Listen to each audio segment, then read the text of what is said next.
মুহররম মাসে দুইটি আমল করা হলো মুস্তাহাব বা উত্তম। এই দুইটি আমল সরাসরি হাদিস থেকে প্রমাণিত।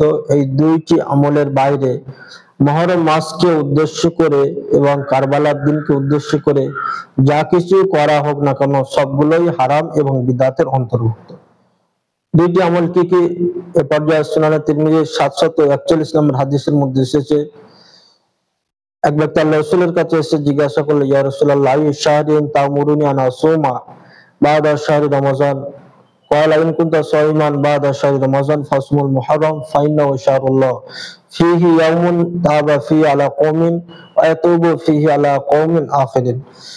যার অর্থ হলো, এক ব্যক্তি আল্লাহ রাসূল সাল্লাল্লাহু আলাইহি সাল্লামের কাছে এসে জিজ্ঞাসা করলো, ইয়া রাসূলুল্লাহ, রমজান মাসের পরে কোন মাসে রোজা রাখার প্রতি আপনি পরামর্শ দেবেন? আল্লাহ রাসূল সাল্লাল্লাহু আলাইহি সাল্লাম বললেন, ইন কুনতা শাইমান বাহাদা শাহরি রমাযান ফাসমুল মুহররম, তুমি যদি রমজান মাস ছাড়া আরো অন্য মাসে বেশি রোজা রাখতে চাও তাহলে তুমি মুহররম মাসে রোজা রাখবে। ফাইন্নাহু শাহরুল্লাহ, কারণ মুহররম মাস হলো আল্লাহর মাস। সুতরাং এই হাদিস থেকে বোঝা যায় যে রমজান মাসের পরে উত্তম মাস হলো রোজা রাখার ক্ষেত্রে সেটি হলো মুহররম মাস। এবং আল্লাহ রাসূল বললেন এটি হলো আল্লাহর মাস। আল্লাহর মাস বলার অর্থ হলো অন্যান্য মাসের তুলনায় মুহররম মাসের বৈশিষ্ট্য মর্যাদা অনেক বেশি। যেমন সমস্ত মসজিদ আল্লাহর ঘর, কিন্তু কাবাকে আল্লাহর ঘর বলার কারণে কাবার মর্যাদা সমস্ত মসজিদের থেকেও বেশি।